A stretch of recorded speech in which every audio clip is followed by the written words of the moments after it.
আপনারা অনেক রিকোয়েস্ট করেছেন, এজন্য আমি আবার ফিরে আসলাম আপনাদের জন্য প্রতিদিন এরকম আহ, দৈনন্দিন আপনাদের জন্য সাধারণ জ্ঞানের ব্যবস্থা, প্রতিদিন বিশ্বে কী হচ্ছে না হচ্ছে সেগুলো আপনাদেরকে জানাবো।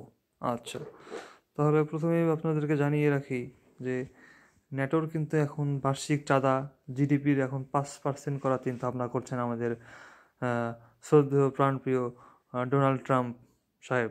তিনি বলছেন সবার জিডিপির 5% এখন দিতে হবে এই ন্যাটোতে। আগে ছিল 2%, এখন তিনি করতে যাচ্ছেন 5%। আচ্ছা, আর চাঁদে এ পর্যন্ত 5টি দেশ সঠিক সফলভাবে অবতরণ করেছে। তারা হচ্ছে 3 মোড়ল, সোভিয়েত ইউনিয়ন, মার্কিন যুক্তরাষ্ট্র, চীন, এর পাশাপাশি ভারত এবং জাপান আছে। মেক্সিকো উপসাগর যেটা ছিল উত্তর আমেরিকায়, সেটা এখন ট্রাম্প নাম পরিবর্তন করে সেটার নাম রাখতে যাচ্ছেন উত্তর গালফ অফ আমেরিকা, যেটাকে আগে বলা হতো গালফ অফ মেক্সিকো, সেটাকে এখন তিনি করতে যাচ্ছেন গালফ অফ আমেরিকা। বড়ই পাগলাটে ব্যক্তি।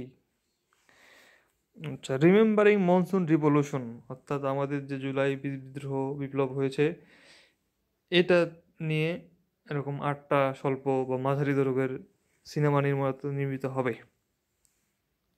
আচ্ছা, সারা দেশে 100টি ইকোনমিক জোন করার কথা হচ্ছে এবং আগামী 2 বছরে এরকম 5টি নতুন ইকোনমিক জোন করা হবে। এইচএমভি ভাইরাসের পূর্ণরূপ কি? Human human metapneumo metapneumo virus. ঠিক আছে, হিউম্যান মেটানিউমো ভাইরাস। এটা নিয়ে কিন্তু ভয় পাওয়ার কিছু নেই। আমাদের আইইডিসিআর অর্থাৎ বাংলাদেশের রোগতত্ত্ব ও রোগ নিয়ন্ত্রণ গবেষণা প্রতিষ্ঠান বলেছেন যে এটা অনেক আগেই ধরা পড়েছিল। এই ভাইরাসটি বাংলাদেশে এটি ধরা পড়েছিল 2017 সালে। আর সবার প্রথম এটা ধরা পড়েছিল নেদারল্যান্ডসে। বাংলাদেশ দলের প্রথম অধিনায়ককে বাংলাদেশ দলের প্রথম অধিনায়ক হচ্ছে শামীম কবির।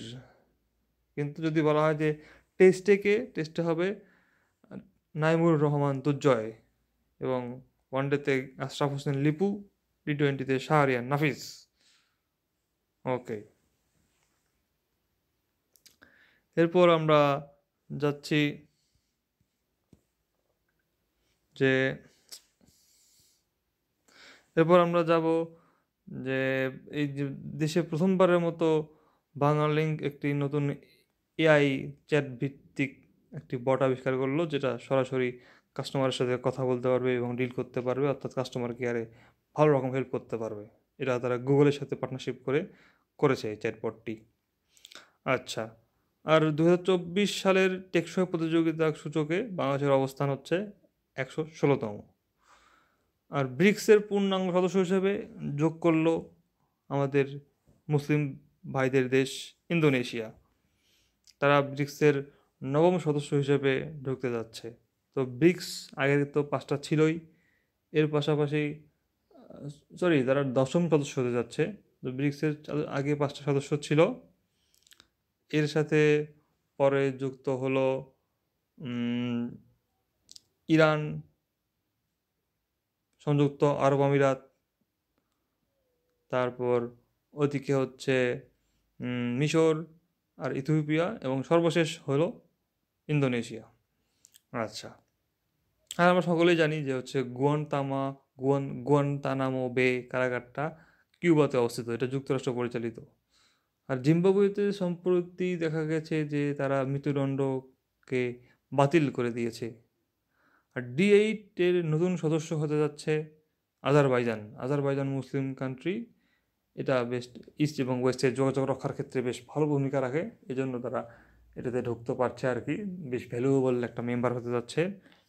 এবং তো ডি8-এর সবগুলো মেম্বার এখন সব মিলে মেম্বার 9টা, তার মধ্যে বাংলাদেশ আছে, এদিকে আমাদের মালয়েশিয়া আছে, ইন্দোনেশিয়া তো আছে আগে থেকে, তারপর আছে হচ্ছে পাকিস্তান আছে, তারপর এদিকে ইরান আছে, ওদিকে আবার তুরস্ক আছে, তারপর এদিকে মিশর আছে এবং আর কে আছে, আর নাইজেরিয়া আছে কি, হ্যাঁ নাইজেরিয়া আছে। তো এরা হচ্ছে D8 বা ডেভেলপিং 8, এখন যদি 9টা দেশ। আচ্ছা, এরপর দেশের সর্বনিম্ন তাপমাত্রা কিন্তু রেকর্ড করা হয়েছিল কোথায় জানেন আপনারা? এটা হচ্ছে পঞ্চগড়ের তেঁতুলিয়াতে। 2.60 তাপমাত্রা ছিল সেদিন, প্রায় বরফের কাছাকাছি চলে গেছিল, একটু হলে আমরা বরফ পড়া দেখতে পারতাম।